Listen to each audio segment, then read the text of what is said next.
Hello everyone, this is Abhishek Kumar, and as we all know, I have started chapter Basics of Mathematics in Physics. So our next topic is integration. पिछले video में हमने application और derivative तक cover कर लिया था, right? Integration ये क्या है? मैथमेटिकल ऑपरेटर है, मैथमेटिकल ऑपरेटर है। जैसे जैसे हम लोग जानते हैं स्क्वायर रूट क्या है, एक मैथमेटिकल ऑपरेटर है। क्यूब रूट क्या है, एक मैथमेटिकल ऑपरेटर है। हमने डिफरेंशिएशन पढ़ा था, डिफरेंशिएशन क्या है, एक मैथमेटिकल ऑपरेटर है। जिसमें मान लो एक स्क्वायर रूट है, राइट? तो यहाँ पे कुछ भी डालते हैं, सपोज हमने यहाँ पे 16 लिखा, तो ये ऑपरेटर क्या देते हैं, इसका वैल्यू 4। सपोज डिफरेंशिएशन हमने पढ़ा था कि d/dx होता है, यहाँ पे आप कुछ भी डालो, सपोज हमने डाला y, इसका हम इसका डेरिवेटिव पता चल जाता है। तो सेम उसी तरीक़ा से ना इंटीग्रेशन भी क्या है, एक मैथमेटिकल ऑपरेटर है, जिसका सिंबल क्या है, काफ़ी प्यारा सा सिंबल है ये ऐसा। और यहाँ पे क्या होता है, वेरिएबल, किसके रिस्पेक्ट में इंटीग्रेट करना है। जैसे यहाँ पे क्या वेरिएबल था, ये x, उस तरीके से यहाँ पे ये वेरिएबल है, और यहाँ पे कोई फंक्शन जिसको इंटीग्रेट करना है, ठीक। तो ये हो गया आपका इंटीग्रेशन का सिंबल, ठीक है। तो देखिए आप ये समझो कि हम लोग डेरिवेटिव क्यों निकालते हैं, किसी फंक्शन का डेरिवेटिव हम लोग क्यों निकालते थे। ये ऑपरेटर का एक्चुअल एप्लीकेशन क्या था, तो हमने एप्लीकेशन पार्ट इसका पढ़ा था, मैक्सिमा मिनिमा में पढ़ा। फिर हम लोग पढ़े थे स्लोप निकालने के लिए कर्व का, ठीक है। सेम उसी तरीके से बताओ इंटीग्रेशन का भी कुछ ना कुछ तो एप्लीकेशन होना चाहिए, राइट। तो इसका जो एप्लीकेशन है ना वो क्या है कि एरिया ऑफ कर्व, किसी भी कर्व का एरिया फाइंड आउट करने के लिए जिसका हमको फार्मूला नहीं पता, लाइक कि ट्रायंगल का एरिया निकालने के लिए मुझे फार्मूला पता है, रेक्टेंगल का पता है, पैरेललोग्राम का पता है, बट और भी ऐसे बहुत सारे कर्व हैं जिसका मेरे पास कोई फिक्स्ड फार्मूला नहीं है। वैसे कर्व का एरिया निकालने के लिए हम लोग क्या करते हैं, इंटीग्रेशन का यूज करते हैं। सपोज ये हमने कर्व बनाया, ठीक है। सपोज आपको इसका एरिया निकालना है, ठीक है। तो एरिया कैसे निकालोगे आप, तो ये कर्व है, मान लो y = f(x), ठीक है।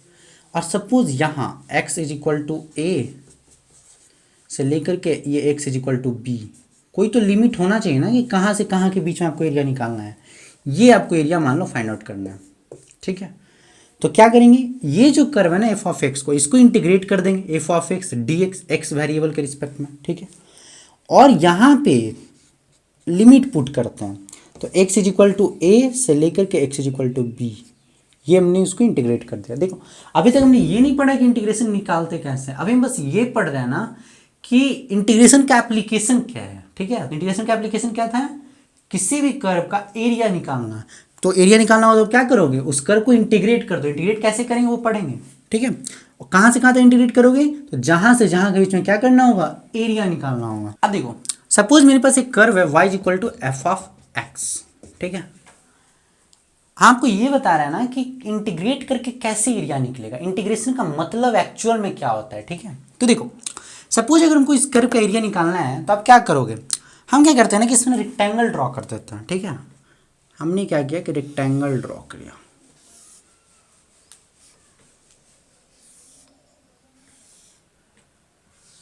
तो देखो हमें इस कर्व का एरिया निकालना था, हमने क्या किया ना, रेक्टेंगल ड्रॉ किया। ये हमने रेक्टेंगल ड्रॉ किया, इसका एरिया मान लिया a1, इस एरिया का मान लिया हमने a2, इस एरिया को मान लिया हमने a3, इस area a4, a5 and a6। लेकिन क्या आपको ये बात समझ में आ रहा है कि ये जो हमने मेथड है, ये मेथड में कुछ ड्रॉबैक किया है हमने। क्या ड्रॉबैक है, सो देखो अगर हम इस रेक्टेंगल का एरिया निकालते हैं तो ये एरिया तो यहाँ पे छूट गया, ये एरिया छूट गया, ये एरिया छूट गया, ये एरिया एक्स्ट्रा ऐड हो गया, ये एरिया एक्स्ट्रा ऐड हो गया, ये एरिया एक्स्ट्रा ऐड हो गया। तो ये मेथड सही नहीं हुआ, क्यों, क्योंकि इसमें कुछ एरिया छूट जा रहा है और कुछ एक्स्ट्रा एरिया ऐड हो जा रहा है। अब एक चीज़ करो आप कि इसका जो वाइट है ना रेक्टेंगल का, ये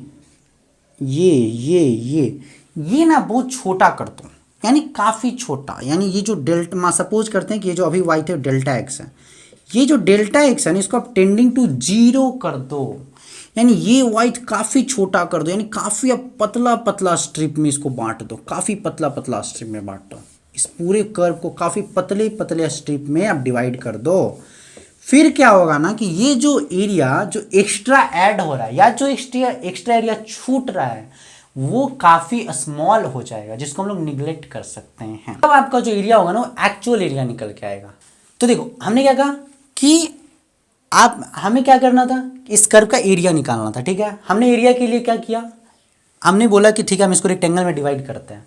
लेकिन अगर इसका वाइट अगर हम लोग बड़ा बड़ा रखते हैं, राइट, मान लो ये इतना बड़ा बड़ा था, ठीक है, तो क्या हो रहा था ना कि कुछ एरिया छूट गया, कुछ एरिया ऐड हो गया एक्स्ट्रा, जिससे कर्व का एक्चुअल एरिया नहीं निकल पाया।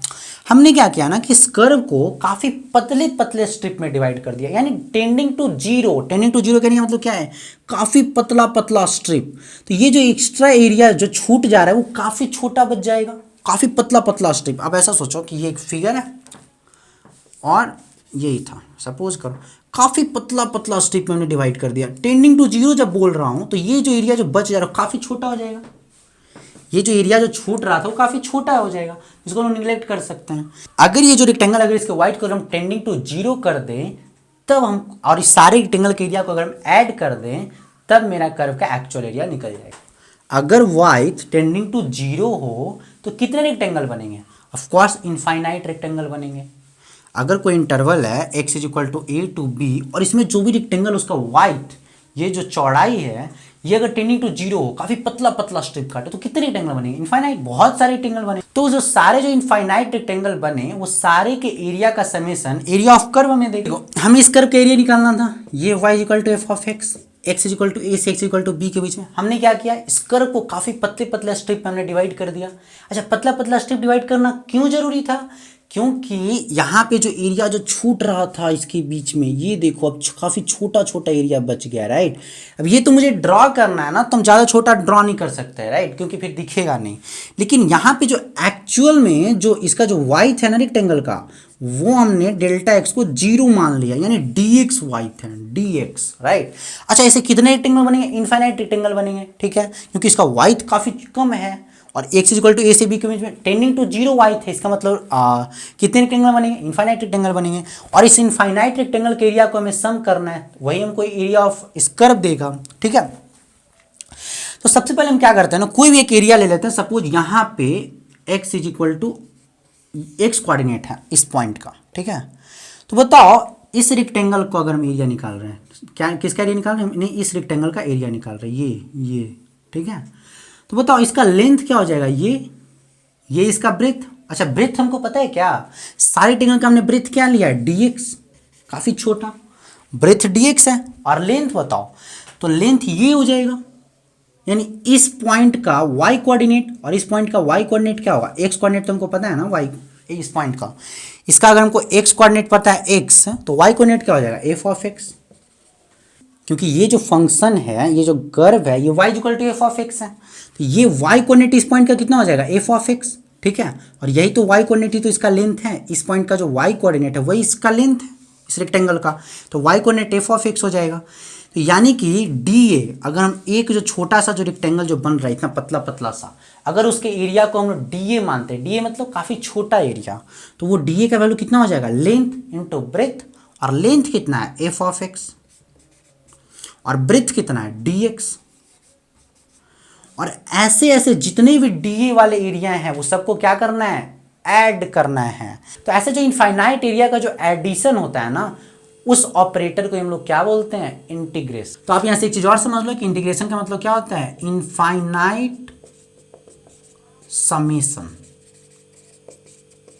तो यहाँ पे इनफाइनाइट रेक्टेंगल बनेंगे तो वो सारे एरिया का जो समेशन होगा ना, वो वही एरिया ऑफ कर देगा। और उस ऑपरेटर को क्या बोलते हैं, जो कि इनफाइनाइट समेशन करेगा, उस ऑपरेटर को हम लोग क्या नाम देते हैं, इंटीग्रेशन। इंटीग्रेशन मतलब क्या, इनफाइनाइट समेशन।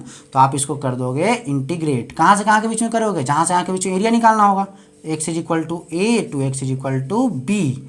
तो इंटीग्रेट कर देंगे तो क्या मिल जाएगा, एरिया। तो देखो अभी तक हमने ये नहीं पढ़ा है कि इंटीग्रेट कैसे करते हैं किसी फंक्शन को, अभी तक हमने ये पढ़ा कि इंटीग्रेशन का एप्लीकेशन क्या है। तो क्या पढ़ा, इंटीग्रेशन का एप्लीकेशन क्या था, इंटीग्रेशन का एप्लीकेशन है कि वो आपको एरिया अंडर द कर्व बतलाता है, ठीक है। अब एरिया अंडर द कर्व कैसे बतलाता है, तो वो क्या करता है ना कि काफ़ी पतले पतले स्ट्रिप में अगर आप डिवाइड कर दोगे कर्व को, तो वहाँ पे इनफाइनाइट रेक्टेंगल बन जाएंगे।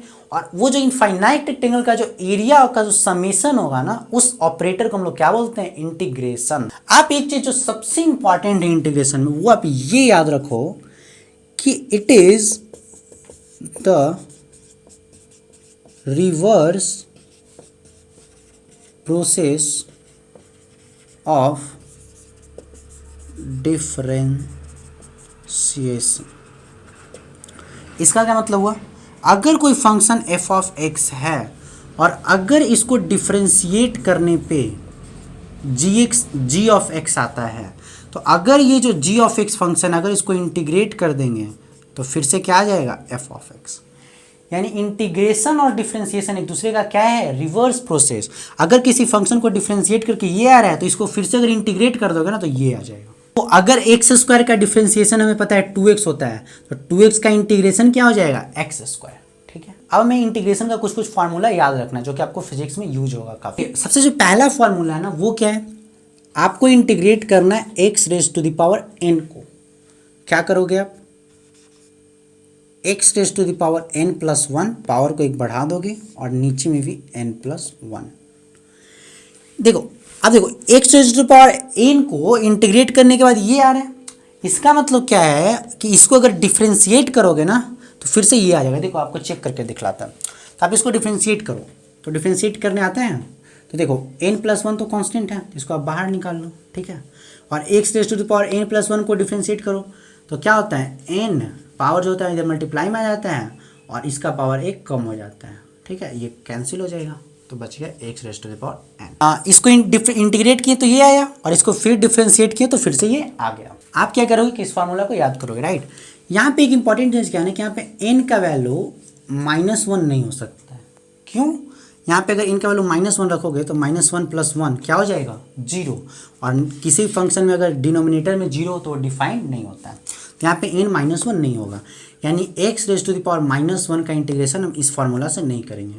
X raise to the power -1 का मतलब 1/x का इंटीग्रेशन हम ऐसे नहीं करेंगे, इसके लिए अलग फार्मूला होगा। ठीक है, देखेंगे। तो सपोज आपको इंटीग्रेट करना है x raise to the power 4 को, क्या करोगे, X raise to the power 4 plus 1 upon 4 plus 1, यानी X raise to the power 5/5। ठीक, तो देखो हमारा जो नेक्स्ट फार्मूला है वो है ट्रिग्नोमेट्रिक फंक्शन का इंटीग्रेशन। तो देखो साइन एक्स का इंटीग्रेशन क्या होता है, -cos x प्लस c। हम लोग क्या जानते हैं कि इंटीग्रेशन और डिफरेंशिएशन एक दूसरे का क्या है, रिवर्स प्रोसेस है। यानी कि cos x -cos x को अगर हम डिफरेंशिएट करें तो मेरे पास क्या आ जाना चाहिए, sin x। ठीक है, तो अगर आप इसको डिफरेंशिएट करो तो देखो क्या हो, cos x का डिफरेंशिएशन -sin x और माइनस प्लस sin x। ठीक है, सिमिलरली देखो cos x का इंटीग्रेशन sin x और sin x का डिफरेंशिएशन cos x। अच्छा देखो sec स्क्वायर x है, बताओ sec स्क्वायर x किस फंक्शन को डिफरेंशिएट करके आता है, tan x को। तो इसका इंटीग्रेशन क्या हो गया, tan x, और प्लस में c कांस्टेंट ऑफ इंटीग्रेशन सब में ऐड हो रहा है। c क्यों ऐड कर रहे हैं अभी बताता हूँ। अच्छा देखो cosec स्क्वायर x, बताओ cosec स्क्वायर x किसको डिफरेंशिएट करने पे आता है, -cot x को, राइट। cot x का इंटीग्रेशन डिफरेंशिएशन क्या, -cosec स्क्वायर x और minus minus plus sec x into tan x, बताओ किसको डिफरेंशिएट करके आता है, sec x को। अब देखो cosec x into cot x, देखो cosec x का differentiation -cosec x into cot x और माइनस माइनस प्लस। अच्छा देखो वहाँ पे x raise to the power n में हमने क्या बोला था कि n यहाँ पे -1 नहीं होना चाहिए, यानी 1/x का इंटीग्रेशन हम लोग क्या पढ़ते हैं, log x। क्यों, log x को डिफरेंशिएट करके क्या होता है, 1/x। e raise to the power x, बताओ e raise to the power x को डिफरेंशिएट करेंगे तो e raise to the power x, और similarly e raise to the power x को इंटीग्रेट भी करेंगे तो e raise to the power x ही। एक log x का इंटीग्रेशन होता है x log x minus x। ये आपको बेसिकली फिजिक्स में ज़्यादा यूज नहीं होगा लेकिन फिर भी आप याद रख लो। ठीक, तो ये सारे फार्मूला आपको नोट डाउन करने और उसका अच्छे से याद कर लेना। ठीक है, अब देखो हमारा जो नेक्स्ट क्वेश्चन है कि c क्या है। ठीक है, तो c जो है ना वो कांस्टेंट ऑफ इंटीग्रेशन, और ये क्यों ऐड कर रहे हैं, तो देखो सपोज आप एक्स स्क्वायर को डिफरेंशिएट करो, क्या आएगा, 2x। अच्छा एक्स स्क्वायर प्लस 4 को डिफरेंशिएट करो, क्या आएगा, 2x। ठीक है, एक्स स्क्वायर प्लस 9 को डिफरेंशिएट करो, क्या आएगा, 2x। X square plus c को डिफरेंशिएट करो, क्या आएगा, 2x। यानी कि 2x का इंटीग्रेशन एक्स स्क्वायर भी हो सकता है, एक्स स्क्वायर प्लस 4 भी हो सकता है, एक्स स्क्वायर प्लस 9 भी हो सकता है, एक्स स्क्वायर प्लस c भी हो सकता है। क्यों, क्योंकि 9 तो कांस्टेंट है ना, चाहे 4 कांस्टेंट है ना, c कांस्टेंट है, इसका डिफरेंशिएशन क्या हो जाएगा, 0, यानी इसका डिफरेंशिएशन 2x रह जाएगा। चाहे किसी को डिफरेंशिएट करो सबका डिफरेंशिएशन 2x ही होगा। यानी कि अगर हम इस किसी फंक्शन को इंटीग्रेट करते हैं तो यहाँ पे हम सी एक कांस्टेंट ऐड करेंगे जो कि कुछ भी हो सकता है सी का वैल्यू, ठीक है, देख रहे हैं ना, क्योंकि इसको डिफरेंशिएट करेंगे फर्दर तो फिर तो इसका वैल्यू 0 ही आ जाएगा। तो इसीलिए हम लोग सी ऐड करते हैं, क्यों, क्योंकि यहाँ पे कुछ भी हो सकता है, कोई भी एक यहाँ पे कांस्टेंट हो सकता है इंटीग्रेशन में, ठीक है। तो इसीलिए अगर किसी फंक्शन को इंटीग्रेट करेंगे तो साथ में constant of integration C add करते हैं, ठीक। अब हम लोग कुछ रूल्स पढ़ेंगे इंटीग्रेशन का। जो सबसे पहला रूल्स है वो है कांस्टेंट रूल। कांस्टेंट रूल क्या है कि अगर कोई भी फंक्शन एफ ऑफ एक्स को अगर हमको इंटीग्रेट करना है और इसके साथ अगर कोई फंक्शन के, कोई भी कांस्टेंट अगर के मल्टीप्लिकेशन में है तो हम इस के को इस इंटीग्रेशन से बाहर निकाल सकते हैं और हम क्या करेंगे, एफ ऑफ एक्स को इंटीग्रेट कर देंगे, ठीक है। दूसरा रूल क्या है, एडिशन या सब्सट्रैक्शन रूल। इसमें क्या है, अगर कोई भी दो फंक्शन है F of X plus minus G of X और अगर इसको इंटीग्रेट करना है तो आप क्या करोगे, पहले तो आप एफ ऑफ एक्स को इंटीग्रेट कर दोगे, फिर plus minus G of X को इंटीग्रेट कर दोगे, ठीक है, सिंपल। और यहाँ पे डिफरेंशिएशन की तरह कोई प्रोडक्ट और डिवीजन रूल नहीं होता है, ठीक है। हमने यहाँ पे कुछ एग्जांपल लिए हैं। सबसे पहले आपको क्या करना है, 8 सेक स्क्वायर एक्स को आपको क्या करना है, इंटीग्रेट करना है। क्या करोगे, 8 क्या है, कांस्टेंट है, 8 को आप बाहर निकाल लो।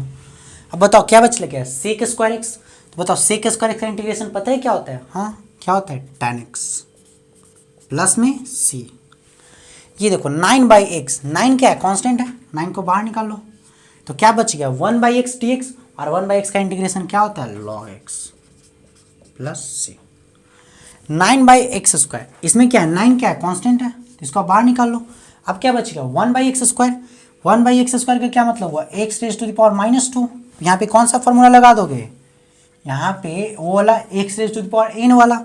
तो क्या आ जाएगा, 9 into x raise to the power n plus 1 upon n plus 1। ये क्या आ जाएगा, 9 x raise to the power -1 और नीचे में -1, तो आ गया -9/x, ठीक है। ये देखो एक्स स्क्वायर प्लस 9, तो एक्स स्क्वायर को पहले इंटीग्रेट करेंगे तो क्या आ जाएगा, x raise to the power 2 plus 1 upon 2 plus 1 plus 9 में देखो 9 में कुछ नहीं है तो x का पावर यहाँ पे 0 है, तो यहाँ पर भी लगा दो वही same formula, x raise to the power n plus 1 upon n plus 1। तो ये आ गया x cube upon 3 plus 9x, ठीक है। ये देखो क्या है, तो पहले 5x क्यूब, तो 5 तो कांस्टेंट है तो 5 को बाहर निकाल लिया। x क्यूब का इंटीग्रेशन क्या होगा, x raise to the power 4 upon 4, क्यों, n plus 1 upon n plus 1। Similarly 6, तो x raise to the power 2 plus 1 upon 2 plus 1 plus 8 क्या है, x raise to the power 0 है, तो x raise to the power 0 plus 1 upon 0 plus 1, यानी ये आ गया 5 x raise to the power 4/4 plus 6 x cube by 3 plus 8x plus constant of integration c। सारे में c ऐड होंगे, अगर किसी में गलती से c छूट जाए तो आप खुद से उसको ऐड कर लोगे, ठीक है। जो नेक्स्ट टॉपिक है वो है इंटीग्रेशन बाय सब्स्टिट्यूशन। इसमें देखो सबसे पहले आप ये समझो कि अप्लाई कहाँ पे करना है। तो देखो ये 3x प्लस 4 है, यानी कि क्या, साइन का जो वेरिएबल है, जो भी फंक्शन जिसको इंटीग्रेट करना है उसका वेरिएबल क्या है, 3x प्लस 4, और इंटीग्रेशन का वेरिएबल क्या है, x। तो अगर फंक्शन का वेरिएबल कुछ और हो और यहाँ पे इंटीग्रेशन का वेरिएबल कुछ और हो तो ऐसे केसेस हम लोग क्या करते हैं, सब्स्टिट्यूशन लगाते हैं, राइट। तो हम क्या करते हैं कि सबसे पहले क्या करते हो कि 3x प्लस 4 को आप सब्स्टिट्यूट कर लो t, ठीक है। तो ये क्या आ गया, साइन t। तो देखो ये तो कन्वर्ट हो गया t में, अब देखो dx को भी कन्वर्ट करना होगा, उसके लिए हम क्या करेंगे कि इस t को क्या कर देंगे, डिफरेंशिएट कर देंगे। इस t को x के टर्म में डिफरेंशिएट कर दिया तो देखो 3x का डिफरेंशिएशन क्या हो गया, 3, और 4 का तो 0। तो यहाँ से अब क्या करेंगे कि dx को सब्स्टिट्यूट कर देंगे dt के टर्म्स में, तो dx बराबर क्या आ गया, dt/3। तो देखो साइन t का इंटीग्रेशन करना है और dx के पे क्या लिख देंगे, dt/3, और ये 3 कांस्टेंट है तो 3 को आप बाहर निकाल लो, तो ये आ गया साइन t dt। अच्छा अब बताओ साइन t का इंटीग्रेशन क्या होगा, माइनस कॉस टी, तो ये हो गया माइनस कॉस टी अपॉन 3।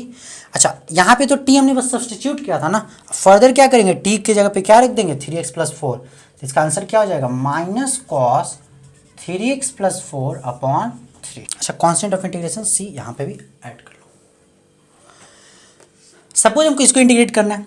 अब देखो क्या है, अगर यहाँ पे 1/x होता तब तो बढ़िया था, लेकिन x नहीं है, यहाँ पे वेरिएबल क्या है 4x + 5 और यहाँ पे तो x है। तो आप क्या करोगे, 4x + 5 को सिंपली क्या कर लोगे, सब्सटीट्यूट कर लो t, ठीक है। अब आप क्या करो, तो ये क्या आ जाएगा, इंटीग्रेशन 1/t। अब देखो dx को भी कन्वर्ट करना है, तो आप इसको क्या कर लो, डिफ्रेंशिएट कर लो, dt/dx। इस t को डिफ्रेंशिएट कर लो तो क्या हो जाएगा, 4x का डिफ्रेंशिएशन 4 और 5 का 0। अब यहाँ से dx बराबर क्या आ जाएगा, dt/4। यहाँ से dx का वैल्यू लिख दो dt/4। अब देखो 1/4 कांस्टेंट है, इसको बाहर ले लो, तो ये आ गया dt/t। अच्छा 1/t का इंटीग्रेशन पढ़े हैं क्या, log t, तो ये आ जाएगा log t और नीचे में 4। अच्छा t को आप फर्दर फिर लिख दो क्या, 4x + 5, तो ये आ गया log 4x + 5/4 + c, ठीक है। हमने जो पीछे 2 क्वेश्चन किए हमने क्या किया, सब्स्टिट्यूट करके किया, लेकिन उसका ना एक छोटा सा ट्रिक भी है। देखो क्या, सपोज अगर आपको f(x) dx का इंटीग्रेशन अगर आपको पता है g(x), ठीक है, तो आप यहाँ से बहुत इजीली f(x + b) dx का इंटीग्रेशन निकाल सकते हो। ये हो जाता है g(x + b) डिवाइडेड बाई ये जो x का जो कोएफिशिएंट है ना उसका सिर्फ यहाँ पे डिवाइड कर दो, बस। देखो क्या है, एक चीज़ यहाँ पे ध्यान रखना है कि ये जो भी ट्रिक लगाने के लिए, ये फॉर्मूला लगाने के लिए यहाँ पे x का लीनियर चेंज होना चाहिए। ये नहीं कि x के पे यहाँ पे 2x² समथिंग आ जाए, स्क्वायर आ जाए, क्यूबिक आ जाए, ये सब नहीं होना चाहिए। लीनियर अगर चेंज हो, जैसे में x के पे अगर आ जाए 3x + 4, 4x + 5, 10x + 11, कुछ भी ऐसा कुछ, तो आप ये कर सकते हो। क्या करोगे, आप सिंपली जैसे इंटीग्रेट करते थे इसको वैसे इसको भी कर दो पहले। जैसे यहाँ पे f(x) का आया था g(x), वैसे आप यहाँ पे भी कर दो f(x + b) का g(x + b), और सिर्फ x का जो कोएफिशिएंट है ना उसको आप सिर्फ डिवाइड कर दो। एग्जाम्पल ले, सपोज हमको इसको इंटीग्रेट करना है, ठीक है, तो आप क्या करोगे, देखो अगर यहाँ पे एक sec² x होता तो उसका हमें सीधा फॉर्मूला पता था tan x, लेकिन यहाँ पे x में क्या हुआ है, लीनियर चेंज हुआ है, 3x + 10 हो गया x की जगह पे, तो क्या हम वहाँ पे वो वाला ट्रिक जो पीछे पड़े थे वो लगा सकते हैं, हाँ लगा सकते हैं। तो देखो sec² x का क्या होता है इंटीग्रेशन, tan x, तो x नहीं लिखेंगे, क्या लिखेंगे 3x + 10। अच्छा और एक क्या करेंगे कि x का जो कोएफिशिएंट है ना वो क्या कर देंगे, यहाँ पे डिवाइड कर देंगे, बस सिंपल, +c। सपोज इसको करना है, आप क्या करोगे, √3x + 7 है, इसका क्या मतलब हुआ कि ये क्या है 3x + 7 to the power 1/2। पहले तो आप इसको इंटीग्रेट कर दो x to the power 1/2 को, जैसे करते हैं ना, कैसे करते हैं, x raised to the power n वाला फॉर्मूला लगा के क्या करते हैं, 3x + 7 raised to the power n + 1/n + 1। और एक साथ में क्या करोगे कि यहाँ पे x का कोएफिशिएंट क्या है 3, वो डिवाइड कर दोगे, बस +c। ठीक, तो क्या करना है, अगर आपको f(x + b) इस टाइप के फंक्शन को अगर आपको इंटीग्रेट करना है तो पहले तो आप उसको इंटीग्रेट कर लो जैसे आप करते थे, उसके बाद जो x का जो कोएफिशिएंट है उससे क्या कर लो, डिवाइड कर दो, सिंपल। अब देखो इंटीग्रेशन का 2 टाइप्स होता है, एक होता है इनडेफिनिट इंटीग्रेशन और एक होता है डेफिनिट इंटीग्रेशन। अच्छा इनडेफिनिट नाम से देखो क्या पता चल रहा है, इनडेफिनिट का मतलब क्या है कि आपको कोई फिक्स्ड इंटरवल ना दिया हो, मतलब सिंपल आपको बस बोल दे कि हाँ आप इंटीग्रेट करो sin x को। यहाँ पे हमने ये नहीं बताया कि कहाँ से कहाँ के बीच में इंटीग्रेट करना है, ये अगर आपको ना पता हो तो ऐसे में क्या बोलते हैं वैसे इंटीग्रेशन को, इनडेफिनिट इंटीग्रेशन। अभी तक हम जो भी पढ़ रहे थे वो क्या था, इनडेफिनिट इंटीग्रेशन था, ठीक है। तो वहाँ पे हम क्या करते थे, एक कांस्टेंट ऑफ इंटीग्रेशन लगाते थे, ठीक है, c। एक होता है डेफिनिट इंटीग्रेशन। डेफिनिट इंटीग्रेशन का क्या मतलब है, अगर आपको लिमिट दे दिया जाए, एक अपर लिमिट और एक लोअर लिमिट, कि अगर आपको a से b के बीच में इंटीग्रेट करना है तो वैसे इंटीग्रेशन को क्या करते हैं, डेफिनिट इंटीग्रेशन। इसमें कोई c वगैरह नहीं ऐड करते हैं, ठीक है, इसमें कोई कांस्टेंट नहीं ऐड करता, ठीक है। तो देखो अगर आपको एरिया अंडर जो कर्व जो निकालते थे उसमें कैसा इंटीग्रेशन लगेगा, डेफिनिट या indefinite, of course definite integration. क्यों, अगर आपको जो भी एरिया अंडर द कर्व निकालना है उसमें आपको लिमिट दिया रहेगा ना कि आपको कहाँ से कहाँ के बीच में एरिया निकालना है, तो वो कैसा इंटीग्रेशन करेंगे, डेफिनिट इंटीग्रेशन करेंगे। अब देखो डेफिनिट इंटीग्रेशन निकालते कैसे हैं, तो सबसे पहला जो स्टेप है वो क्या है कि आप उसको इंडेफिनिट की तरह आप उसको इंटीग्रेट कर दो पहले। तो सपोज अगर हमको ये निकालना है f(x) का इंटीग्रेशन करना है x = a to x = b, तो सबसे पहले आप इसको भूल जाओ, x = a और x = b, सबसे पहले आप इसको इंडेफिनिट की तरह इंटीग्रेट कर दो। सपोज वो जो इंटीग्रेशन का जो आंसर है वो है g(x). नेक्स्ट स्टेप क्या है, कि x के जगह पे आप सबसे पहले रख दो अपर लिमिट। अपर लिमिट क्या है? x is equal to b. सबसे पहले आप क्या करो कि gx में ये जो इंटीग्रेट करने के बाद जो फंक्शन आया उसमें आप x के पे क्या रख दो? b, g of b minus lower limit g of a। ये आपको दे देगा डेफिनेट इंटीग्रेशन का वैल्यू। क्या करोगे? पहले आप इसको इंटीग्रेट कर लो इनडेफिनेट की तरह, ठीक है, फिर आप निकाल लो अपर लिमिट, फिर आप निकाल लो लोअर लिमिट और दोनों को माइनस कर दो। एग्जाम्पल क्या? सपोज आप एक्स क्यूब को इंटीग्रेट करना है x is equal to 3 to x is equal to 7 के बीच में। क्या करोगे? सबसे पहले तो आप इसको इंटीग्रेट कर लो इंडेफिनिट की तरह। ये क्या आ जाएगा? X to the power 4 upon 4 कैसे? n+1 अपॉन n+1, ठीक है।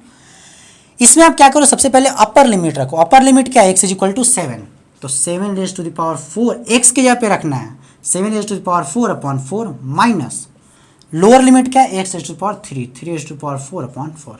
यही आपका क्या हो जाएगा आंसर। नेक्स्ट क्या है? हमको sin 2x को इंटीग्रेट करना है। यहाँ पे लिमिट दिया हुआ π/2 से पाई। अब देखो सबसे पहले आप इसको डेफिनिट इनडेफिनिट की तरह सबसे पहले आप इसको सॉल्व कर लो। देखो sin 2x है, अगर sin x होता तो इसका इंटीग्रेशन क्या होता? Minus cos x।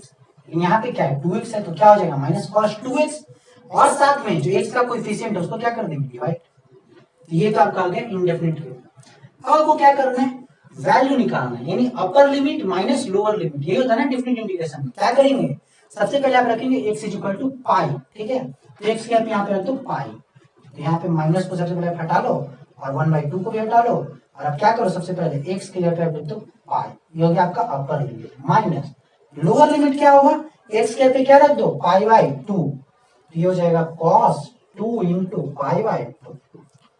तो ये देखो क्या हो गया?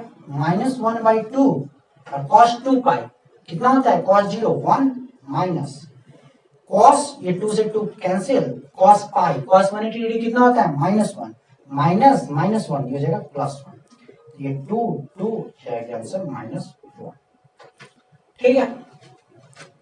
तो डेफिनिट इंटीग्रेशन में सिंपली क्या करना था? सबसे पहले आप उसको इंडेफिनिट की तरह इंटीग्रेट कर दो, फिर अपर लिमिट निकाल लो, जो भी आपको अपर लिमिट दिया हुआ है। जैसे अपर लिमिट यहाँ पे क्या था? Pi, x is equal to x के पे क्या रख दो? सबसे पहले पाई माइनस लोअर लिमिट निकाल लो, x के पे क्या रख दो? π/2 जो भी दिया हुआ है। देखो एक बहुत इंपॉर्टेंट चीज क्या है कि sin x और cos x का जो डेफिनिट इंटीग्रेशन है वो हम इसके कर्व से निकाल सकते हैं। देखो कैसे? आप बताओ डेफिनिट इंटीग्रेशन का क्या application? Area under the curve. तो आपको यहाँ पे याद क्या रखना है ना कि सपोज देखो सबसे पहले ये क्या है? x इज इक्वल टू π/2, ये क्या है? पाई, ये क्या है? 3π/2, ये क्या है? 2 पाई। सिमिलरली ये क्या है? -π/2, ये क्या है? माइनस पाई, ये क्या है? -3π/2 और ये क्या है? -2 पाई। आपको याद क्या रखना है कि ये 0 से π/2 ये जो आधा पार्ट हुआ इसका एरिया होता है +1। इसका भी एरिया क्या होता है? +1। जो कर्व एक्स एक्सिस के नीचे होगा उसका एरिया क्या हो जाएगा? ये -1, ये -1। सिमिलरली ये कितना? -1, ये -1। ये कितना? एक्स एक्सिस के ऊपर है नीचे? ऊपर, तो +1, ये +1। एरिया कितना होता है? +1 या -1? अगर ऊपर है एक्स एक्सिस के तो +1, नीचे तो -1। तो अब सपोज करो कि आपसे कोई पूछे कि sin x का इंटीग्रेशन बतलाइए और आपको लिमिट दिया हुआ है x is equal to 3π/2 to और आपको लिमिट दिया हुआ है x is equal to -3π/2 to 2 pi. तो देखो -3π/2 ये है और 2 पाई यहाँ पे है, यानी यहाँ से यहाँ के बीच में जो भी एरिया है उसको क्या करना है? ऐड करना है। तो देखो ये +1 -1 0 हो गया, -1 +1 0 हो गया, +1 -1 0 हो गया, बच क्या गया? 1 -1। इसका आंसर सीधा क्या हो जाएगा? -1, ठीक है। सिमिलरली आपसे कोई पूछे कि आपको sin x को इंटीग्रेट करना है x is equal to π/2 to 3π/2, तो क्या हो जाएगा? +1 -1 0। ऐसे ही आप कहीं से कहीं का भी लिमिट निकाल सकते। ऐसे ही अगर कोई भी लिमिट दिया हुआ है तो आप sin x का इंटीग्रेशन निकाल सकते हो कर्व को देख के। आपको याद क्या रखना है एरिया कि +1 होता है या -1 होता है? -1 कब होता है? जब नीचे होता है, x एक्सिस के नीचे -1, x एक्सिस के ऊपर +1। सिमिलरली cos x में यही होता है। ये एरिया क्या हो जाएगा? +1, ये +1, ये -1, ये -1, ये -1, ये -1। सपोज ये क्या होता है? ये होता है π/2, ये क्या है? पाई, ये क्या है? 3π/2, ये क्या है 0, ये क्या है -π/2, ये क्या है -π, ये क्या है -3π/2। सपोज आपसे कोई पूछे कि आप cos6 का इंटीग्रेशन बतलाओ और आपको लिमिट दिया हुआ है -π/2 टू 3π/2, तो -π/2 ये है, 3π/2 ये, इसके बीच में जो भी एरिया सबको ऐड करना है। देखो +1 + 1 2 हो गया और -1 -2 हो गया, यानी इसका एरिया हो गया 0, यानी कि इसका इंटीग्रेशन भी क्या होगा 0। ऐसे ही आप कोई भी लिमिट दिया हो आप निकाल सकते हो। आई होप आपको ये समझ में आ गया होगा, ठीक है। तो बस इंटीग्रेशन में इतना ही था। वैसे तो आप मैथ्स में और डिटेल में काफी पढ़ोगे, लेकिन फिजिक्स के लिए इतना मोर देन सफिशिएंट है। सो मिलते हैं नेक्स्ट वीडियो में, तब तक के लिए गुड बाय।